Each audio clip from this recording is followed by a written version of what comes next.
दुनिया भर के बाजारों से आज फिर से मिले जुले संकेत और कल के बड़े एक्शन के बाद में भारतीय बाजारों में आज देखते हैं किस तरह की कमजोर शुरुआत के बाद आगे बढ़ते हैं हम। इसी पर रहेगा खास फोकस। स्वागत है आप सबका शेयर बाजार लाइव में। नमस्कार, मैं हूं अनिल सिंघवी। चलिए बढ़ते आगे और अब जल्दी से एक बार मैं आपको बता दूं कि आज की शुरुआत करने के लिए किस तरह के हैं ट्रिगर्स आपके लिए। डाउ 45 अंक मजबूत बंद हुआ है। वैसे ये कह सकते हैं कि निचले स्तर से 200 पॉइंट की रिकवरी के बाद दिन की ऊंचाइयों पर जाकर बंद होता हुआ दिखा है और नैस्डैक में रही है लगभग 60 अंकों की मजबूती। डॉलर इंडेक्स लेकिन ये परेशान करने वाला है, 7 महीने की ऊंचाइयों पर पहुंचता हुआ दिख रहा है। यहीं से चिंताएं थोड़ी सी बढ़ती हुई नजर आ रही है और शायद यही एक वजह है। और इसके अलावा भी कुछ और वजह है जिसकी वजह से इस वक्त आप गिफ्ट निफ्टी पर और डाउ फ्यूचर्स पर दबाव देख रहे हैं। इस दबाव का पूरा विश्लेषण भी हम आपके सामने करने वाले हैं। और एक और खबर जो बड़ी आती दिख रही है अमेरिका से, मूडीज जो दुनिया की जानी मानी रेटिंग एजेंसी है, इसने अमेरिका को चेतावनी दी है कि अगर शटडाउन हुआ यानी कि खर्चों वाला मामला 30 सितंबर तक नहीं सुलझा तो डाउनग्रेड किया जा सकता है। तो ढेर सारी खबरें हैं, ढेर सारा एक्शन है जिसके दम पर हम आज बढ़ेंगे आगे। गुड मॉर्निंग दीप। गुड मॉर्निंग अनिल जी। और वैसे मेरे को लग नहीं रहा था आप गुड मॉर्निंग बोलेंगे। जिस ना सुबह तो बोल देता हूँ मैं। तो ठीक है। हाँ, एक बार तो बोल देता हूँ, वो 40-50 पॉइंट तक वाले में बोल देता हूँ। 100 से ज़्यादा नीचे हो तो फिर नहीं बोला। नहीं, बट इंटरेस्टिंग है सर, यूएस मार्केट ने नहीं रिएक्ट किया है बट आज सुबह एशिया रिएक्ट कर रहा है। तो काफी सारे डेवलपमेंट्स हुए हैं, इस पर ही आपकी राय लेना चाहूंगा। एक बार थोड़ी जो ग्लोबल मूड माहौल दिख रहा है, 4 दिन की गिरावट के बाद कल यूएस में हल्का फुल्का रिबाउंड आपको जरूर आते देखा और चौतरफा रिबाउंड था, ज्यादा पार्टिसिपेशन देखा आपको। बट उसके सामने आज सुबह जो एशिया का मूड बिगड़ा हुआ है, चल क्या रहा है सर ये? दीप, मतलब कल ऐसा कोई खास बड़ा ट्रिगर नहीं था अमेरिकी बाजारों के लिए जिसकी वजह से अमेरिकी बाजार ना गिरे। अच्छा, ना गिरे। हाँ, मतलब आप देखिए कल बॉन्ड यील्ड्स फिर से और बढ़कर 16 साल की ऊंचाइयों पर पहुंची है। डॉलर इंडेक्स आपका मजबूती से टिका हुआ ही है। बिल्कुल। तो ऐसा जो दो संकेत आमतौर पर अमेरिकी बाजार देखते पड़ते हैं, डॉलर इंडेक्स लो जी 106 पे आ गया। हाँ, तो मतलब दोनों ही संकेत जिनके दम पर इक्विटी मार्केट को ट्रेड करना चाहिए, दोनों ही नेगेटिव साइड पर है। सिर्फ इतना हुआ है कि 4 दिनों तक गिरने के बाद में अमेरिकी बाजार ने हमें कॉपी किया है। अच्छा, हमें कॉपी। हाँ, सेम जैसा कल हमारा हुआ। 4 सेशन खराब होने के बाद फ्लैट रहे, कोई खास गिरावट नहीं हुई है। निचले स्तर से रिकवर होकर हल्का फुल्का ऊपर बंद हुआ है। निफ्टी फ्लैट रहा, बैंक निफ्टी हल्का हरे निशान में बंद हुआ। सेम सिचुएशन अमेरिकी बाजारों की भी थी। 40-50 पॉइंट की मजबूती कोई खास मजबूती नहीं होती, तो बिल्कुल कमोबेश वो मिरर ट्रेड जिसे कह सकते हैं वैसा ही ट्रेडिंग सेशन रहा। यानी कि कुछ ऐसे लेवल पर आ गया जहां पर लोगों को लगता है कि बेचने के पहले थोड़ा सा रुक जाना चाहिए, शायद एक चांस ऊपर का मिले तब बेचेंगे। तो वो खरीदने से ज़्यादा बेचने की रुकावट है, वो आप कह सकते हैं। सो बाकी अगर आप देखें आज शुरुआत करने के लिए आपको जो संकेत अमेरिका से चाहिए, न आपको डॉलर इंडेक्स कंफर्टेबल संकेत दे रहा है, 106 के लेवल पर आ चुका है। बॉन्ड इंडेक्स आप 16 साल की नई ऊंचाइयों पर पहुंचता हुआ दिख रहा है। कच्चा तेल आपका 92-93 डॉलर के आसपास ऊपर बना हुआ है। और अमेरिकी बाजार में हल्की फुल्की अगर गिरावट नहीं भी होती तो उससे कहीं ज़्यादा आपके डाउ फ्यूचर्स कमज़ोर हो जाते हैं। तो आई थिंक दीप, मुझे ऐसा लग रहा है कहीं ना कहीं अमेरिकी बाजार बड़ा मुंह देने की तैयारी में। और मैं आपको कल भी यही बात कर रहा था, आज फिर से कहूँगा, मेक और ब्रेक लेवल के आसपास। और 1-2 दिनों में आपको समझ में आ जाएगा कि अगर घट कर रुकना है तो ये लेवल बहुत सही है। और अगर डाउ फ्यूचर्स और अमेरिका में शटडाउन के खतरों के साथ अगर कमजोरी होनी है तो भी बड़ा मुंह के लिए तैयार होता था। तो मुझे लगता है 1-2 दिन में हो सकता है हमारी एक्सपायरी तक अमेरिकी बाजार हमें एक निर्णायक मूव दे दे कि उन्हें क्या करना है। और वो मूव किसी भी तरफ हो सकता है, क्योंकि ज़्यादातर नेगेटिव खबरें भी इस वक्त प्राइस में है। क्योंकि आपका डॉलर इंडेक्स 106 पर है, बॉन्ड यील्ड्स आपके 16 साल पर है। तो इसका मतलब जो आप नेगेटिव सोच रहे हैं वो है और इसी वजह से मार्केट नीचे। अब यहाँ से ये घूम सकते हैं क्या, या यहाँ से और मजबूत हो सकते हैं, तो वो डिसाइड करेगा कि अमेरिका का माहौल कैसा रहना। तो बहुत ही क्रूशियल लेवल पर अमेरिकी बाजार है। तो अगले 1-2 सेशन, आज कंज्यूमर सेंटीमेंट के आंकड़े आने वाले हैं, मुझे नहीं पता वो सेंटीमेंट बदले। यू नेवर नो किस चीज़ से बदलेगा, कौन सा बड़ा ट्रिगर अगला होगा, वो एकदम क्लियरली नहीं है। लेकिन कहीं ना कहीं एक चीज़ क्लियर है दीप की, वो है कि अमेरिकी बाजार आपको बड़े मूव की तैयारी करते हुए दिख रहे हैं, जो आपको अगले 1-2 सेशन में, 3 सेशन में, मेरा मतलब है कि अगर सेफर साइड पे कहूँ तो इस हफ्ते अमेरिकी बाजार अपना डायरेक्शन तय कर लेंगे, ये डिसाइड कर देंगे, ये तय कर लेंगे। ये साफ नजर आ रहा है जिस तरह के एक्शन होते हुए दिख रहे हैं। ठीक है, ये मूडीज की भी वार्निंग आ गई है। एक तो शटडाउन पिछले हफ्ते तक तो कोई नहीं बात कर रहा था, 2 दिन से थोड़ा बाजार का मूड पर इसका भी असर आया है और सडनली मूडीज ने भी वार्निंग दे दी है शटडाउन को लेकर। और मूडीज की वार्निंग बड़ी मतलब क्या कहना चाहिए, अहम है, खतरनाक है। और खतरनाक इस सेंस में दुनिया में 3 ही रेटिंग एजेंसीज है जो सबसे मजबूत मानी जाती है, जिसको सबसे ज़्यादा फॉलोइंग है, S&P, फिच और मूडीज। S&P और फिच दोनों ही पहले ही अमेरिका को AA+ कर चुके हैं, तो उनकी तरफ से एकमात्र मूडीज ऐसा बचा है जो ट्रिपल है। मुझे तो और कल मूडीज की तरफ से ये आया कि अगर शटडाउन को नहीं संभाला गया और अमेरिकी बाजारों में शटडाउन, अमेरिकी इकोनॉमी के लिहाज से अगर शटडाउन हुआ तो हम भी रेटिंग घटा सकते हैं, इसका रेटिंग पर नकारात्मक असर होगा। एक्चुअली मैं बताऊं तो दीप है ना, प्रेशर अमेरिका पे अपनी रेटिंग बचाने से ज़्यादा मूडीज पर है घटाने का, कि और वो शायद हो सकता है बहाना ढूंढ रहे हो कि हम पीछे रह गए, 2 ने पहले घटा दी, हम कब और कैसे घटाएं। हो सकता है ये तो अच्छा हुआ कि मूडी की इज्जत इसलिए बची हुई है कि अमेरिका रिसेशन में नहीं गया, बच गए। अगर हाईएस्ट लेवल पर ब्याज दरें चले 16 साल की ऊंचाइयों पर और उसके बावजूद रिसेशन ना हो तो ये फेस सेविंग है। हाँ, कॉलर भी ऊंचा कर सकते हो कि देखो हमने सही क्या नहीं घटाए, वो भी हो सकता है। लेकिन अल्टीमेटली हर साल हर बार ये चिंताएं, ये दिक्कतें सितंबर से लेकर दिसंबर के बीच में आ ही जाती है। तो 30 सितंबर तक अगर अमेरिका ने अपने शटडाउन को संभाल लिया, नई बजट डील बन गई, तो फिर तो ठीक है, नहीं तो मूडीज को मौका मिल जाएगा कि चलो हम भी आ जाते हैं AA+ वाली कैटेगरी में आपको कम करके।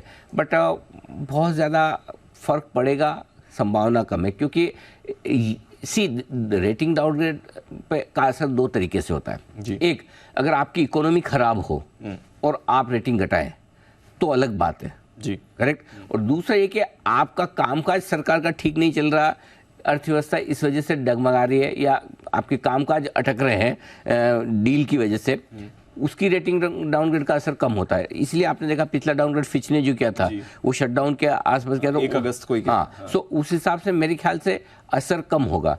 जो S&P ने किया था वो मंदी की आशंका को लेके किया था, इस बार मंदी की आशंका वाला मामला नहीं है, खाली ये कि अमेरिका मुश्किल में आ सकता है, तकलीफ हो सकती है। सो आई थिंक अगर हो भी गया तो लिमिटेड असर होगा, और अमेरिका वालों को तो फ़र्क ही नहीं पड़ता, वो तो उनका तो फंडा क्लियर है। मैं जब फर्स्ट टाइम डाउनग्रेड हुआ था AAA से AA+, तब मैं अमेरिका में किसी से बात कर रहा था, भाई साहब उनकी एरोगेंस देखो आप, और मतलब क्या अहंकार है। बोले अगर हम AA+ हैं तो दुनिया में कोई AAA है ही नहीं वैसा हाल है। मतलब इसका मतलब AA+ ही बेस्ट है। मतलब वो इतने आत्ममुग्ध है, क्या कहें। ठीक है अमेरिका है, तो बड़े लोग हैं, बड़ी बातें, वैसा हाल है। बट ठीक है, मेरे ख्याल से हो सकता है अगला बड़ा ट्रिगर 30 सितंबर के आसपास तक ये बन जाए। अब ये दोनों तरह से बन सकता है दीप, अगर शटडाउन हो गया और मूडीज ने डाउनग्रेड कर दिया तो जो घटना है घट जाए जोर से, फिर वो आपको पता है कि आप अब नीचे जाओगे, थोड़ा और कमजोरी का रास्ता खुल गया। और अगर बात बन जाए और उससे पहले आप डील करके बढ़ जाएं आगे, तो हो सकता है रिबाउंड भी हो जाए। सो आई थिंक एक नेक्स्ट बड़ा ट्रिगर शायद ये शटडाउन वाला मामला बन सकता है, आइदर साइड। अब वो किस तरफ होगा वो पता लगाना मुश्किल है, कहना मुश्किल है, क्योंकि पॉलिटिशियंस है ना, राजनेता है, आप कैसे अंदाजा लगाओ। सब जगह एग्जिस्ट होते हैं, हर जगह, कोई भी देश में चले जाओ, अनप्रेडिक्टेबल। कोशिश भी नहीं करनी चाहिए। क्या करेंगे, क्या कहेंगे, क्यों कहेंगे, क्या करेंगे, भगवान ही वाले के लिए। समझ गया सर। बट चलिए, अमेरिका रोज नए ट्विस्ट एंड टर्न्स देता है, अब आपके लिए शटडाउन और रेटिंग डाउनग्रेड का ट्विस्ट आते हुए बन रहा है। हमारे बाजार के बारे में बताइए सर। कल अमेरिका में तो स्टेबल सेशन हमारे बाद हुआ, हमारा बाजार कल रिलेटिवली स्टेबल था। बैंक निफ्टी आपके लिए 150 पॉइंट ऊपर बंद हुआ है, 4 दिन की गिरावट पर हमने भी कल ब्रेक लगाया सर। थोड़े सपोर्ट रेंज के आसपास आ गए, क्योंकि देखिए 19,500 के नीचे बंद होने पर निफ्टी थोड़ा कमजोरी के संकेत देगा। वो उसकी वजह है कि 15 सेशन से आप 19,500 को होल्ड कर रहे हैं क्लोजिंग बेसिस में, और बैंक निफ्टी में वही हाल 44,500 का है। 12 सेशन से आप 44,500 के ऊपर बंद हो रहे हैं। सो आप इंपॉर्टेंट सपोर्ट लेवल के आसपास आए। दिन के दौरान एक बार थोड़ा सा आप नीचे आए, 44,400 का लो बनाया कल, लेकिन मेरे ख्याल से ये जो है ना, क्लोजिंग बेसिस पे बैंक निफ्टी के लिए बहुत स्ट्रॉन्ग सपोर्ट जोन है। मैं आपको 2 डेटा देता हूँ। 16 दिन से आप 44,000 के ऊपर बंद हो रहे हैं और 12 दिन से 44,500 के ऊपर। तो 44,500 की जो रेंज है ना, क्लोजिंग बेसिस पे बहुत इंपॉर्टेंट हो जाती है। और लास्ट टाइम जो आपने रिकवरी दी अगस्त के लोस के, वो मतलब ये समझ लीजिए 43,600 से 43,800 की रेंज ऐसी बनी है जहाँ से आप रिकवर हुए हैं। सो आई थिंक मल्टीपल सपोर्ट है 1000 पॉइंट की रेंज में, जिसमें आप 43,500 से 44,500 एक तरह से रख ले। इस रेंज में मल्टीपल सपोर्ट है बैंक निफ्टी को, और वो आसानी से टूटने वाले नहीं है। और बैंक निफ्टी में बैंकिंग शेयरों की ताकत आपको दिख रही होगी। कल आप देखिए, हल्का सा रिकवरी का संकेत आया, कैसे बैंक भागे। और वो भी स्पेशली PSU बैंक। इसका मतलब ये कि गर्मी तो है, मतलब लोग खरीदना तो चाहते हैं लेकिन ट्रिगर नहीं मिल रहा। किस बेसिस पे खरीदूं, वो नहीं दिख रहा, वो नहीं आ रहा। मतलब लग रहा है भाव ठीक आ गया, करेक्शन हो गया, लेना तो चाहिए, लेकिन किस बेसिस पे लूं। तो इस चक्कर में मुझे लगता है कि कल हल्की फुल्की जो गिरावट रुकी है, मैं तेजी तो नहीं मानता, 150 पॉइंट बढ़ गया तो कोई तेजी वाली बात तो कहना गलत है, लेकिन हाँ ये ज़रूर है दीप के थोड़ी सी गिरावट जो रुकी है क्योंकि आप इंपॉर्टेंट सपोर्ट जो उनके आसपास आए हैं। सेम सिचुएशन बैंक निफ्टी की भी है। 19,500 19,600 के आसपास ब्रॉडली पहला सपोर्ट जोन है और 19,600 से कल आप घूमे हैं। सो आई थिंक कोई बहुत खुश होने वाली बात भी नहीं कि हम बहुत अच्छे हो गए हैं, और ठीक है 4 दिन गिरने के बाद थोड़ा सा तो कहीं ना कहीं आप हल्का फुल्का सपोर्ट ले सकते हैं, और उसकी वजह एक तो यही है, और दूसरी वजह ये कि जो FIs की बिकवाली का प्रेशर है हमारे बाजार में वो कल भी थोड़ा कम दिखा है और परसों भी थोड़ा कम दिखा था, आई मीन शुक्रवार का भी। तो 2 दिनों का प्रेशर थोड़ा, फॉर एग्जांपल मैं आपको सामने डेटा रखूं, कल 2333 करोड़ की बिकवाली FIs की है कैश मार्केट में, और उतना का उतना स्टॉक फ्यूचर्स खरीदा, 2339 करोड़, एग्जैक्टली उतना का उतना। दोनों स्टॉक फ्यूचर्स में और कैश मार्केट में बिकवाली नल, जीरो हो गई एक तरह से, है ना। और इंडेक्स बेचे 1466 करोड़ के, तो हल्की सी बिकवाली इंडेक्स की है। तो कहने का मतलब ये कि नहीं तो एक तरफ कैश में भी बेचेंगे, स्टॉक्स भी बेचेंगे, इंडेक्स भी बेचेंगे, तो वो बिकवाली का प्रेशर थोड़ा कम हुआ है। और लोकल फंड ने भी अपनी ताकत से अच्छा ही खरीदा है, 1580 करोड़ के आसपास की खरीदारी की है, इसलिए थोड़ा सा फ्लोज का जो दबाव था वो कम हुआ है और थोड़ा सा सपोर्ट लेवल के आसपास आए, इस वजह से हल्के फुल्के रुके। लेकिन प्रॉब्लम वही है कि आप पहला इंपॉर्टेंट लेवल तो ऊपर का पार करो, तब तो लगे कि मजबूती है ना। और वो 19,800 अभी तक पार नहीं हो रहा हमसे, और 19,900 के ऊपर बंद होगा तब तस्वीर बदलेगी। ठीक है, बैंक निफ्टी 45,000 पार ही नहीं हो रहा, 45,400 के ऊपर बंद होगा तब तस्वीर बदलेगी। सो ये कुछ इंपॉर्टेंट लेवल है जो पार करे तो थोड़ी जान में जान आए। और आज फिर से सुबह तक तो ऐसा लग नहीं रहा था कि 50 पॉइंट नीचे खुलना पड़ेगा, लेकिन ये मूडीज वाली खबरों के दम पर और जिस तरह से एशिया का रिएक्शन है पूरा आज इस खबर पे, और जो बॉन्ड यील्ड और डॉलर इंडेक्स बढ़कर आया है, आज पूरा एशिया, खाली एक शंघाई को छोड़ दो जो हल्का फुल्का फ्लैट मुझे नजर आया था, वो भी गया लाल निशान में, अब एकदम फ्लैट है, लेकिन बाकी सारे लाल निशान में। और यही वजह कि गिफ्ट निफ्टी अब आपको 50 नीचे दिख रहा है, राइटली सो। बिल्कुल सर, डाउ फ्यूचर्स भी 125 अंक नीचे हो गया इस समय, तो उसका भी आप इम्पैक्ट देख ही रहे हैं। अच्छा, बाजार की स्ट्रैटेजी की तो बात करनी है आपसे, उससे पहले एक और इम्पॉर्टेंट डेवलपमेंट हुआ है। जैसे हम सर्वेलेंस मेजर्स देखते हैं नॉर्मल ट्रेडिंग स्टॉक्स पर, अब SME स्टॉक्स पर भी एक्सचेंजेस की तरफ से सर्वेलेंस मेजर्स आ गए, इसके क्या मायने होंगे सर? एक्चुअली इन पर पहले ही आ जाना चाहिए था। अच्छा। जो बाद में आया, सीधी सी बात है, क्योंकि ESM और ट्रेड टू ट्रेड वाले ये सारे मेजर्स जो, और एडिशनल मार्जिन वाले जो मेजर्स हैं, वो उन स्टॉक्स के लिए जहाँ पर थोड़ी सी इन्वेस्टर्स के लिए रिस्क ज़्यादा है, और वहाँ पर है जहाँ पर वॉलेटिलिटी या फिर स्टॉक्स में रनअप ज़्यादा होता है। और SME तो आप देख ही रहे हैं, इस साल का अगर इतिहास देखें तो 8-9 महीनों में SME इंडेक्स ने करीबन 70% के आसपास के रिटर्न दिए। दीप, आप बिलीव नहीं करेंगे, मैं इतने सेमिनार्स कॉन्फ्रेंस में जा जाऊँ, ट्विटर पे लोग इतना लिखते हैं कि सर आप SME IPOs का एनालिसिस क्यों नहीं करते हैं, हमें SME IPO के बारे में जानने में इंटरेस्ट है, कौन से IPO में। अरे हमारे किए बगैर, हमारी रिकमेंडेशन के बगैर IPO ऐसे भर रहे हैं जिसका कोई हिसाब किताब नहीं, 100 200 300 400 गुना बढ़ जाते हैं, लिस्टिंग अनाप शनाप होती है। अगर किसी दिन गलती से हमने किसी SME IPO को रिकमेंड कर दिया, पता नहीं कितने दिन तक सर्किट ही नहीं खुलेगा, है ना। लो लिक्विडिटी है, छोटी कैपिटल है, 2-4 इन्वेस्टर मिलकर अगर फ्लोटिंग स्टॉक कवर ले तो भाव कुछ भी हो जाए। लेकिन मेरा पॉइंट ये है कि SME IPO में ये सारे रेस्ट्रिक्शन लगाना उचित है, अच्छा डिसीजन है, बिल्कुल गलत नहीं है, ताकि प्राइस डिस्कवरी से ज़्यादा इन्वेस्टर्स थोड़े से अलर्ट हो सके कि जब आप इन शेयरों में पैसा लगा रहे हैं तो क्या रिस्क है। लेकिन इन शेयरों की जो तेज उछाल है उसको ये डिसीजन रोक पाएंगे, इसमें मुझे पूरा विश्वास है कि ऐसा नहीं होगा। अच्छा, हाँ, उल्टा मैं बताऊं कि 2% की सर्किट पर वो हर रोज सर्किट पर सर्किट चलता रहेगा। अगर हाँ, एक्चुअल प्राइस डिस्कवरी तो आपकी तभी हो पाती है, ढंग से तभी होती है जब आपकी सर्किट ना हो या फिर बड़े सर्किट हो, है ना भाई। किसी भी आदमी के लिए 20% का सर्किट लगाना और उसमें बना, नहीं तो क्या है, अगर आपको कोई SME IPO में लिस्टिंग के बाद शेयर खरीदना है, हर रोज सुबह के 25,000 5,000 10,000 शेयर ऊपर के सर्किट पर डाल दिए लेने के लिए, चलता रहेगा।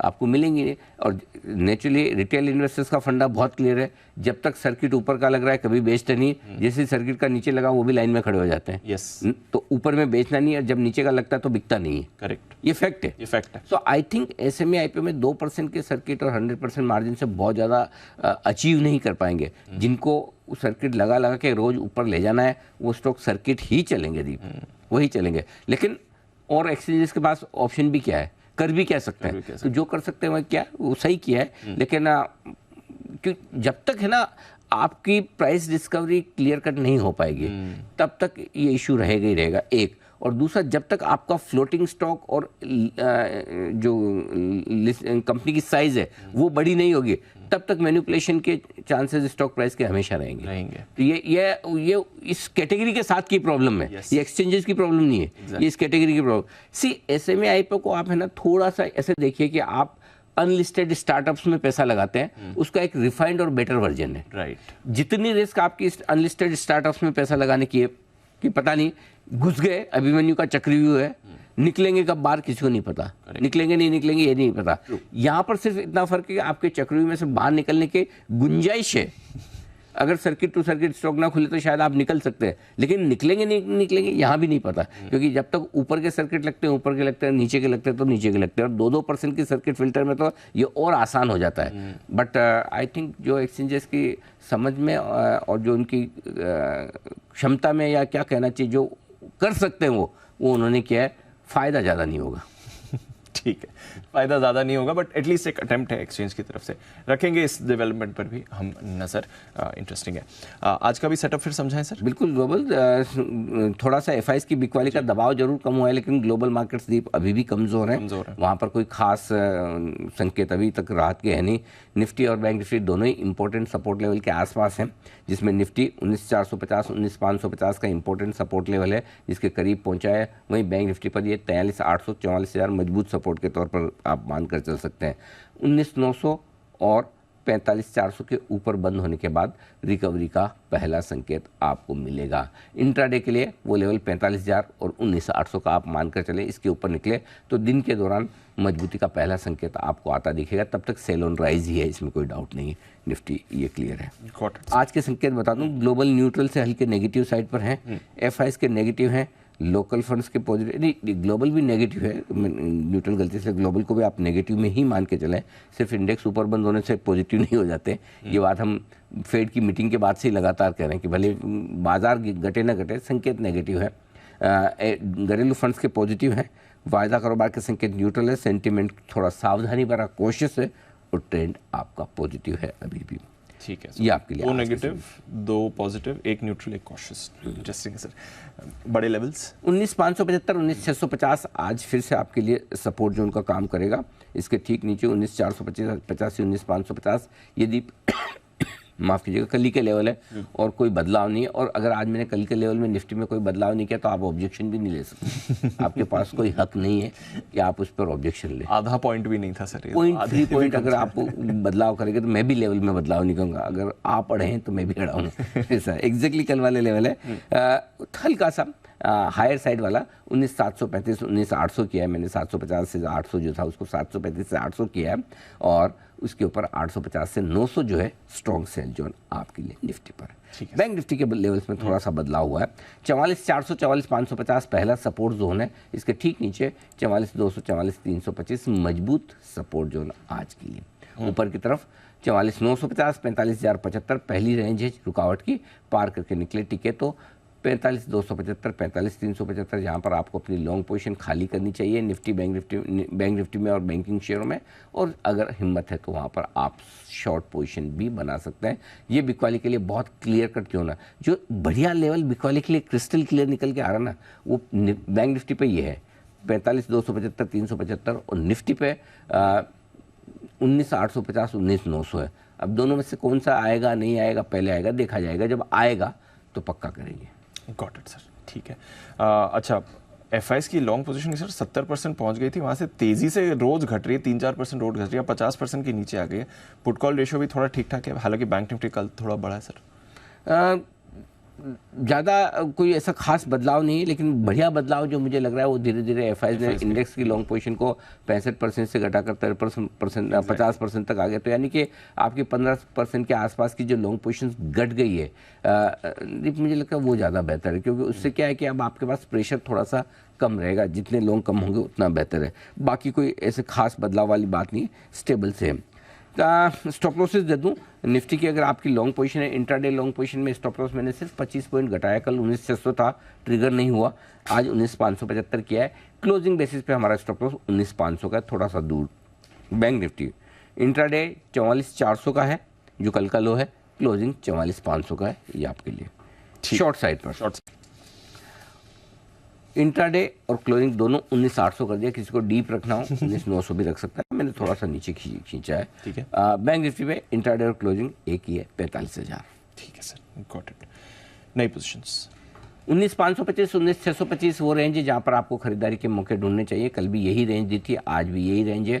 19,425 कल भी यही स्टॉप लॉस था, आज भी यही है, और टारगेट में भी कोई बदलाव नहीं। 675, 700, 740 तीन छोटे टारगेट, 775, 800, 850 बड़े टारगेट। बेचना चाहते हैं जरूर शौक फरमाएं। 19,740 से लेके 19,800 की रेंज में आप बेच सकते हैं। जितना 19,800 के नज़दीक बेचेंगे रिस्क रिवॉर्ड रेशियो फेवरेबल रहेगा। 19,900 का होगा आपका स्टॉप लॉस। टारगेट जो बनेंगे 19,700, 675 दो छोटे टारगेट, 650, 602 मीडियम टारगेट, 575, 550 तक के बड़े टारगेट के लिए बिकवाली भी की जा सकती है निफ्टी में। Okay. Bank Nifty sir, bank Nifty में आज दोनों ही स्ट्रेटेजी एग्रेसिव ट्रेडर्स के लिए, क्योंकि बैंक निफ्टी ने कल एक रिकवरी का संकेत दिया, आज मेक और ब्रेक है। अगर कल का लो तोड़कर हम ट्रेड करना शुरू करते हैं तो कल की रिकवरी खाली एक वो आपको क्या कहना चाहिए भ्रम था।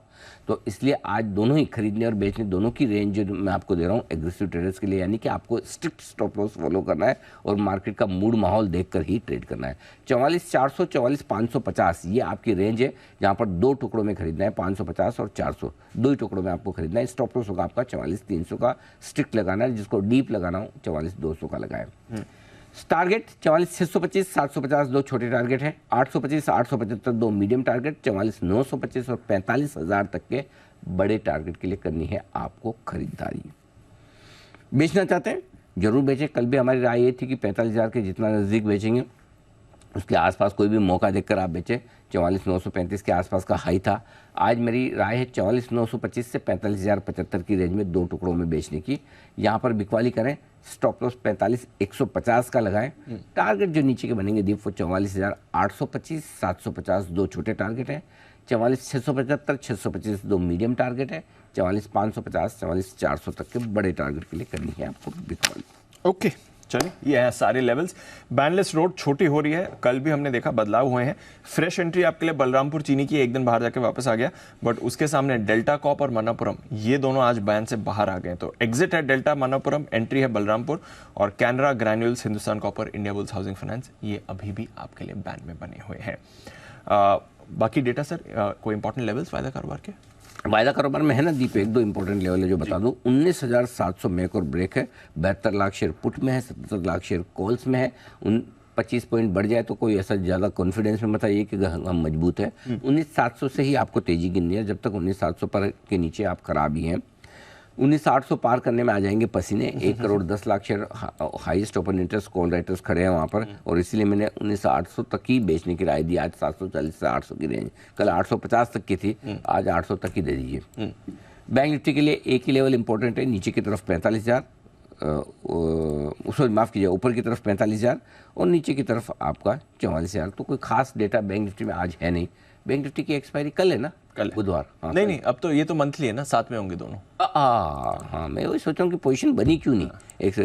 हाँ, ये साथ में होगी। हाँ, ये तो थर्सडे वाली, गुरुवार वाली। तो ठीक है, बैंक निफ्टी का डेटा बहुत ज़्यादा है नहीं बस। ठीक है, चलिए, ये है आपके लिए पूरी स्ट्रैटेजी, बट स्टॉक्स पर है अभी फोकस आज भी। आइए लेते हैं अनिल जी से उनका stock of the day.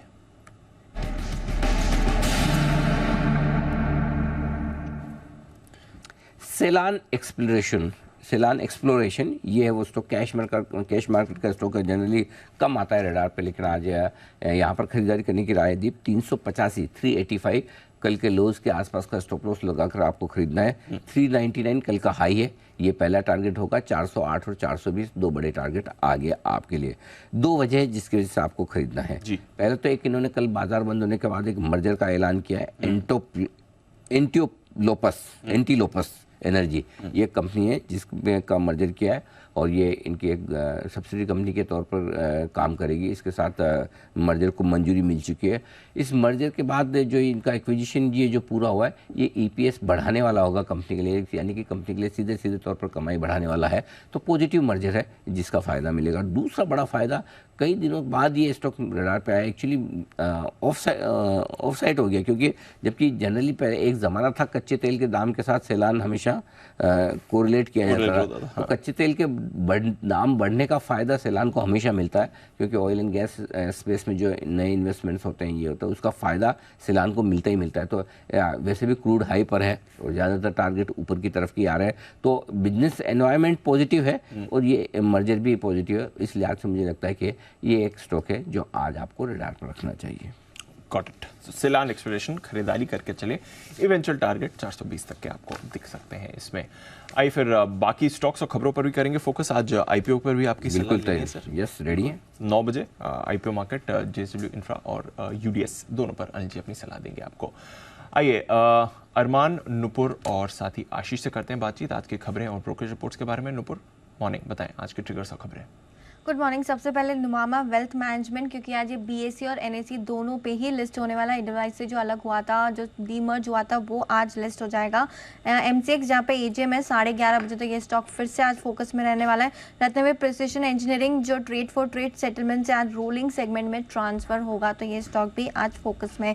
Primary market का अपडेट बताती हूँ। जेएसडब्ल्यू इंफ्रा कल पहला दिन था, आज दूसरा दिन है। अब तक अगर आप देखें तो 43% बढ़ता हुआ दिखा है। एनआईए में 60% यहाँ पे सब्सक्रिप्शन आया और रिटेल में देखेंगे तो 1.4 टाइम्स का सब्सक्रिप्शन यहाँ पे आते हुए नजर आया। यूडीएस जहाँ पे टोटल सब्सक्रिप्शन बहुत ही कम, आपको सुस्त यहाँ पे जो है वो आती हुई नजर आई है। 6% का सब्सक्रिप्शन यहाँ पे आपको दिखेगा। रिटेल में 30% सब्सक्राइब होते हुए दिखा है। क्यूआईबी हालांकि अभी तक 0 है और एनआईए में भी देखे तो सिर्फ 1% तक यहाँ पे बढ़ते हुए दिखा है। मनोज वैभव जेम्स एंड ज्वेलरी जो आईपीओ आज जो है वो बंद होने वाला है, आज इसकी आखिरी तारीख है और अब तक अगर आप देखें तो करीबन 58% का सब्सक्रिप्शन यहाँ पे आते हुए दिखा है।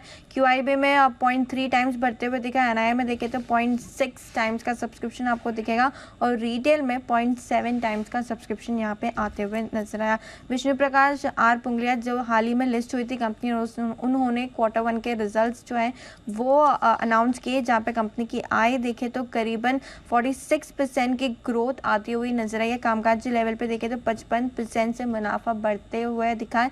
मार्जिन भी 11.5% के मार्जिन अब बढ़ के 11.7% के होते हुए नजर आए। मुनाफा भी देखें तो 50% की ग्रोथ यहाँ पर भी आती हुई नजर आई।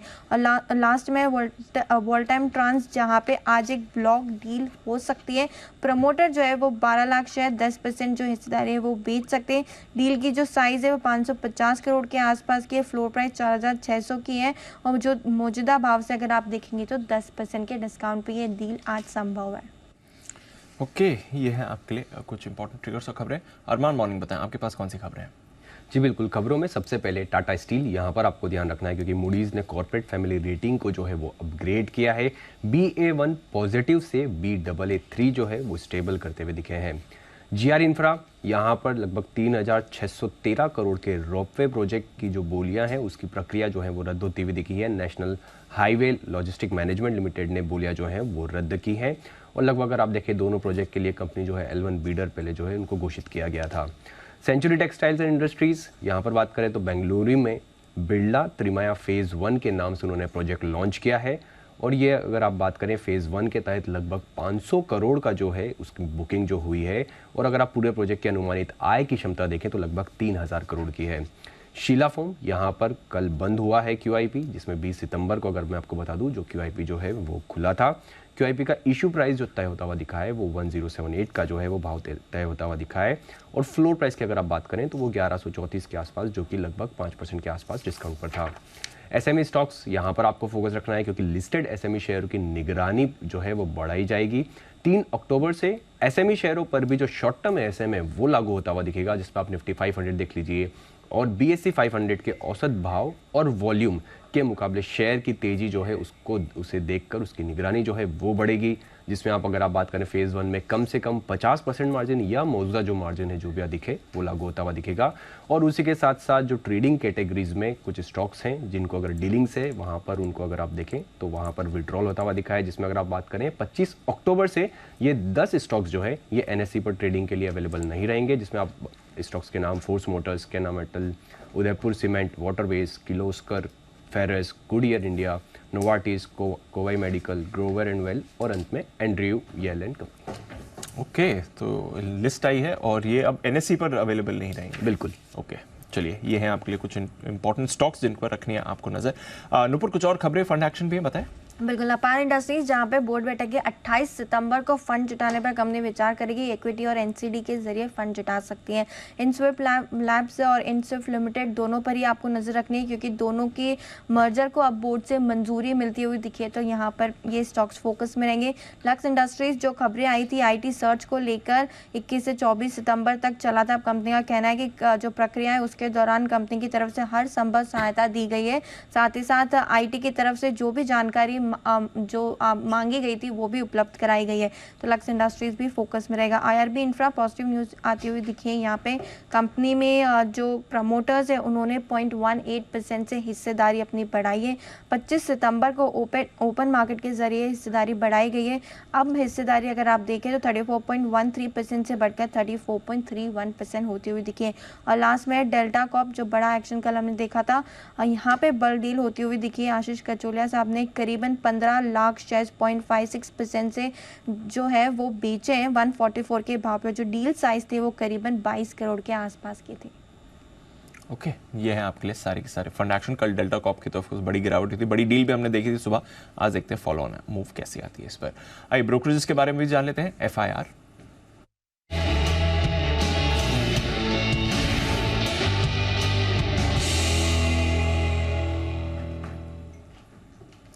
मॉर्निंग आशीष, बताएं क्या कह रही हैं आज की रिपोर्ट्स। Good morning Deepanshu. सबसे पहले देखिए मारुति यहाँ पर एचएसबीसी की तरफ से रिपोर्ट आई है जहाँ पर खरीदारी किराए को बरकरार रखा है और जो लक्ष्य इसमें लगातार हम देख रहे हैं कि ब्रोकरेज हाउस बढ़ोतरी करते जा रहे हैं।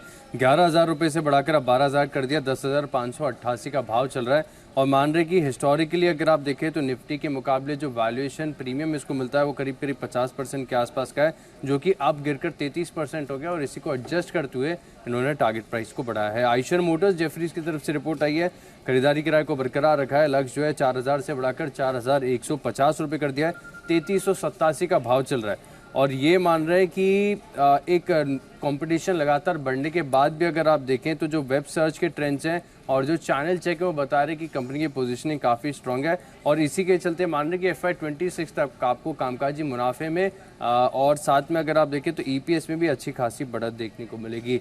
L&T लगातार रिपोर्ट आ रही है, गोल्डमैन सैक्स की तरफ से खरीदारी किराए को बरकरार रखा है और जो लक्ष्य वो 2,830 से बढ़ाकर 3,140 रुपये कर दिया है, 2,903 रुपये का भाव चल रहा है। लेकिन कोफोर्ज पर बेरिश हैं, सिटी बिकवाली किराए दे रहे हैं, 5,286 का भाव है, 3,890 रुपये का इन्होंने टारगेट दिया है और साथ में इलेक्ट्रॉनिक मैन्युफैक्चरिंग कंपनीज पर लगातार रिपोर्ट्स आती हैं। डिक्सन टेक्नोलॉजीज पर जेफरीज होल्ड किराए दे रहे हैं, 4,890 के करीब का भाव चल रहा है, टारगेट दिया इन्होंने 5,050 रुपये का। अंबर इंटरप्राइजेस पर जेफरीज खरीदारी किराए दे रहे हैं 3,740 रुपये के लक्ष्य के लिए। वरुण बेवरेजेस पर इंटरेस्टिंग रिपोर्ट आई है बैंक ऑफ अमेरिका की तरफ से जहां पर खरीदारी किराए दी है और लक्ष्य 925 से बढ़ाकर 1,030 रुपये कर दिया, स्टॉक चल रहा है 926 पर और ये मान रहे कि बड़े जंप के बाद भी अगर आप देखें तो मान रहे कि EPS में यहाँ पर बढ़त देखने को मिलेगी और इसी के चलते इन्होंने अपने टारगेट प्राइस को बढ़ाया है। बजाज फाइनेंस कल आपको ढेर सारी रिपोर्ट्स बताई थी, आज भी 2 रिपोर्ट्स आई हैं। HSBC की तरफ से खरीदारी किराए दी है, लक्ष्य में काफ़ी बढ़िया बढ़ोतरी की गई है, 8,240 रुपये से बढ़ाकर 9,500 रुपये का टारगेट दे दिया गया है और गोल्डमैन सैक्स लेकिन लंबे समय से बेरिश हैं और फंड रेजिंग के प्लान के बाद भी इनका व्यू नहीं बदला है, अभी भी बिकवाली किराए दे रहे हैं 6,716 रुपये के लक्ष्य के लिए।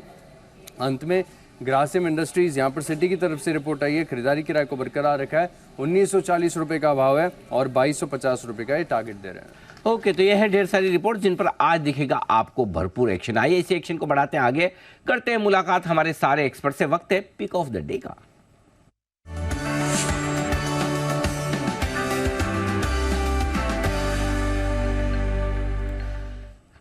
तैयार है हमारे साथ कुणाल जी, हिमांशु जी, अविनाश जी और कुणाल शाह साहब भी। आप सबका बहुत बहुत स्वागत है। Good morning. शुरुआत करें। अविनाश सर, बताएं आपकी pick of the day. Anil ji, जो आज मेरी पिक ऑफ द डे है, पहले तो मैं बता दूं कि ये कंपनी आज ही लिस्ट होने वाली है। कंपनी का नाम है नुवामा वेल्थ मैनेजमेंट। देखिए, ये कंपनी का जो थोड़ा बहुत फाइनेंशियल डेटा जो मिला है वो मुझे आपसे शेयर करना है। इस कंपनी का जो प्रॉफिट आफ्टर टैक्स था लेटेस्ट ईयर का, वो कम से कम 315 करोड़ था। बुक वैल्यू करीबन 640 रुपया है। अर्निंग पर शेयर 92 रुपीज़ है। और इनके पास करीबन 11 लाख कस्टमर्स है वेल्थ मैनेजमेंट के, और करीबन 2.25 लाख करोड़ का AUM मैनेज करते हैं।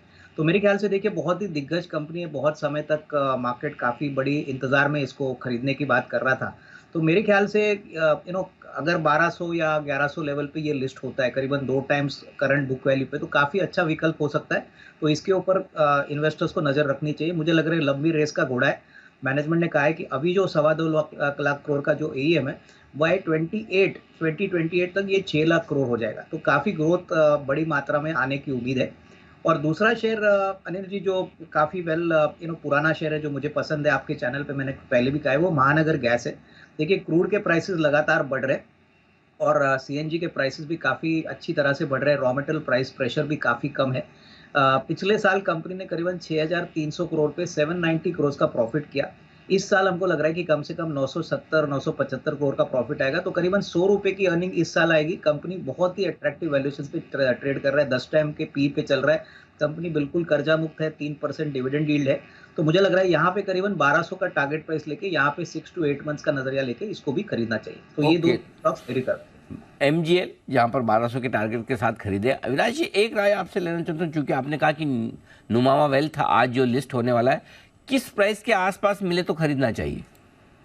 देखिए, मुझे लग रहा है बाजार का मूड अगर थोड़ा बहुत नरम हो और अगर आपको 1000 रुपए के पास में भी मिले तो इसको खरीदना चाहिए, क्योंकि 642 का बुक वैल्यू है। मुझे लग रहा है कि देखिए, नॉर्मली NBFCs और जो वेल्थ मैनेजमेंट की कंपनीज है, उनको मिनिमम से 2 to 3 टाइम्स का तो प्राइस टू बुक मिलता है।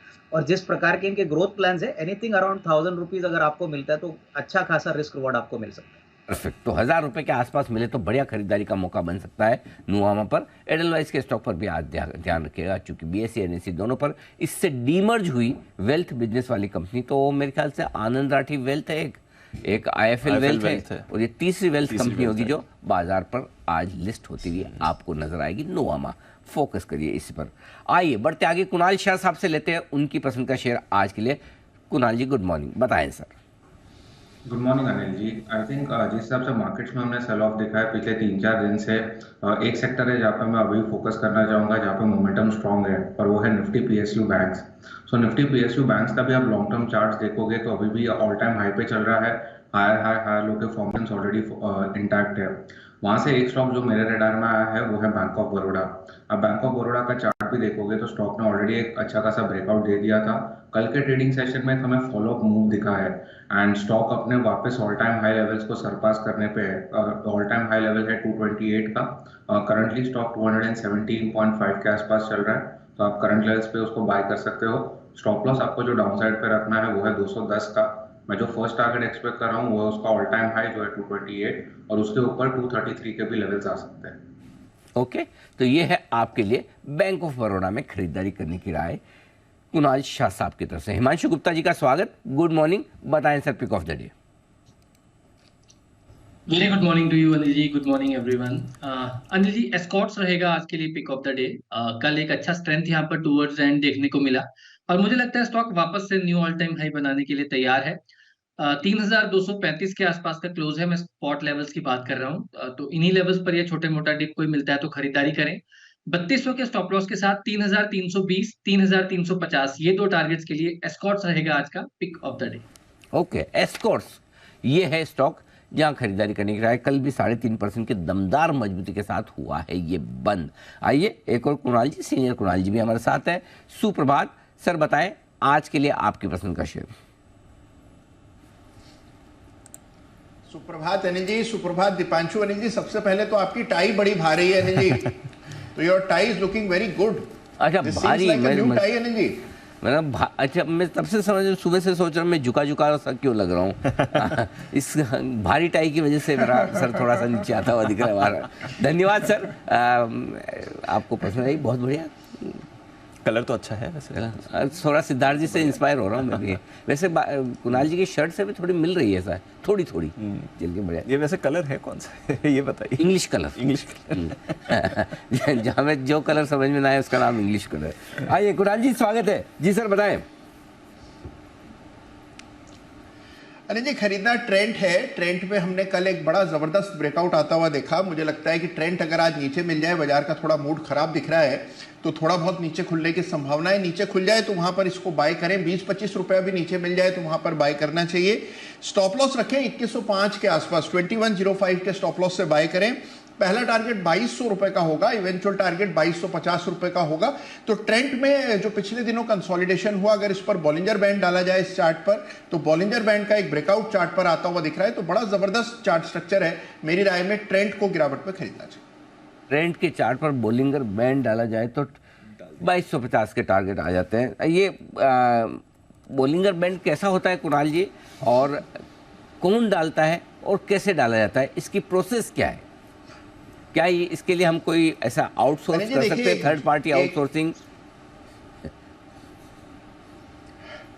अनिल जी देखिए, एक बड़े मशहूर एनालिस्ट थे जॉन बॉलिंजर, उन्होंने इन्वेंट किया बॉलिंजर बैंड्स। तो बिल्कुल एक नदी की तरह नजर आता है अनिल जी। कभी अगर आप इसको चार्ट पर देखेंगे तो आपको नदी की तरह दिखाई देगा। दो इसमें छोर होते हैं इसके।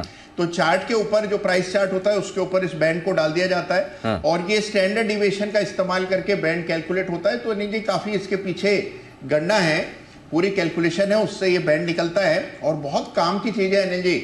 तो लेकिन अनिल जी आप इसकी तरफ ध्यान न दें, क्योंकि अगर आपकी रुचि इस पे बन गई तो अनिल जी हमारी जॉब्स खतरे में आ जाएगी। नहीं, मेरी रुचि सिर्फ आप ध्यान न दें, बाकी वैसे ना आप एकदम निश्चिंत रहे। मेरी रुचि सिर्फ मुश्किल सवाल पूछने तक सीमित है जिसमें मैं कोशिश करता हूँ कहीं आप थोड़ा बहुत फंस जाए, लेकिन आप फिर बच निकले। मतलब नदी के दो छोर की तरह एक बैंड बनाया जाता है। ऐसी प्रोसेस कुणाल जी ने समझाई है जो हमारे समझ में आई है।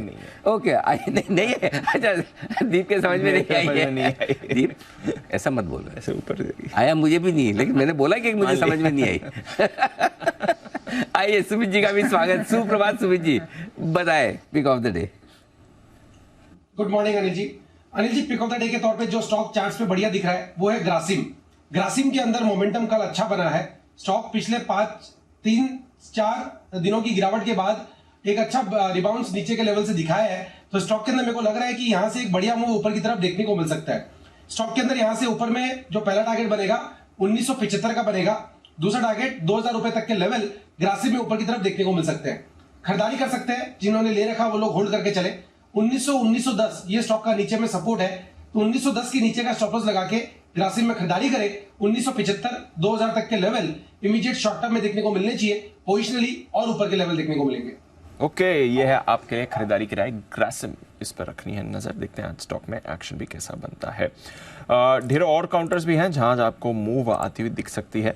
एक एमसीएक्स पर जरा अविनाश जी से भी राय ली जाए। अविनाश जी, रिसेंटली बढ़िया मोमेंटम में आए हैं। चार्ट्स पर तो हमारे एक्सपर्ट्स के रेडार पर आ ही गया।